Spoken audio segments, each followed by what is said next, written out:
If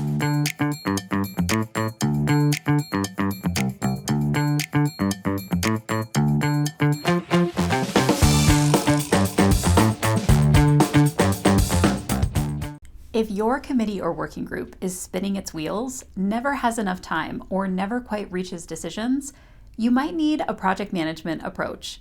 Let's talk about how to bring structure to this very common form of shared governance work that we use in higher ed settings. Welcome back to the channel. And if you're new here, I'm Dr. Katie Linder, a certified project manager, change manager, and coach who works full-time leading and supporting teams in higher education. On this channel, I offer real-world examples of how project management translates into the higher ed environment. If you're looking for ways to use project management tools and skills, both professionally and personally, to bring more ease to your work and life, you're in the right place. In higher ed, committees, task forces, and working groups are everywhere. They guide decision-making, shape policies, and move initiatives forward. But without a clear structure, they can also drift off topic, miss deadlines, and struggle with operationalizing work or follow-through on recommendations. In this video, I'm sharing 5 ways you can apply project management principles to help your committee or working group be more effective and efficient. Let's start by first clarifying the group's purpose and scope. It's amazing how many people end up serving in these groups without really knowing what they're supposed to be accomplishing or moving forward. Start by asking, what exactly is this group trying to do?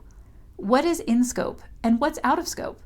Are we making decisions, offering recommendations, or gathering input? Creating a brief, charter, charge, or scope document can help ensure that everyone understands the group's purpose and limits. Once you have that foundational layer, you want to establish a timeline and milestones. While this is one of the most basic elements of managing projects, it's also something that really helps projects be successful.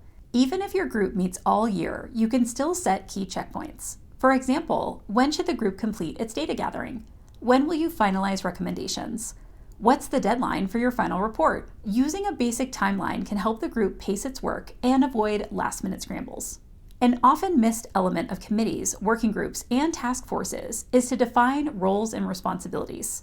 In addition to a chair or facilitator, you'll also want to clarify other key roles, like a note-taker or recorder, timekeeper, meeting scheduler, point person for communications, and any subgroups or sub-initiative leaders.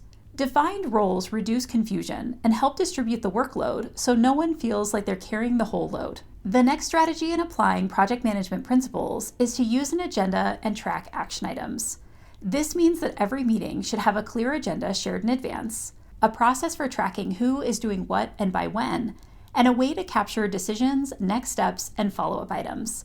This may sound like a lot, but brief agendas can often be generated in 10 minutes or less if you build in the time for it, especially if you end one meeting with a quick discussion of plans for the next session. You can use shared documents or project boards to keep everyone aligned. In the description below, I'll link a previous video on the project management strategy of taking good notes, in case that's a topic that's useful for you to revisit. And the last tip I have for applying a project management lens to your committee work is to always close the loop and report out. One of the most common complaints I hear about this kind of work is that it never goes anywhere and it's a waste of people's time. So don't let the group's work disappear into a void. Make sure you share the final decisions and documents with key stakeholders. Have any recommendations distributed publicly for comments or feedback. Make an operational plan for how to take next actions on recommendations, and document any lessons learned for future groups. And of course, you'll want to make sure that you celebrate the completion of the work and thank the group's participants. These important steps to close out the work build trust and improve the reputation of committee work across campus. As you can see, a little project management can go a long way in helping committees and working groups avoid frustration and actually get things done. If you're currently part of a committee or facilitating one, drop a comment below. What's one thing that helped your group stay on track? And don't forget to subscribe to the channel for more practical project management insights for higher ed professionals. Thanks for watching, and I'll see you in the next one.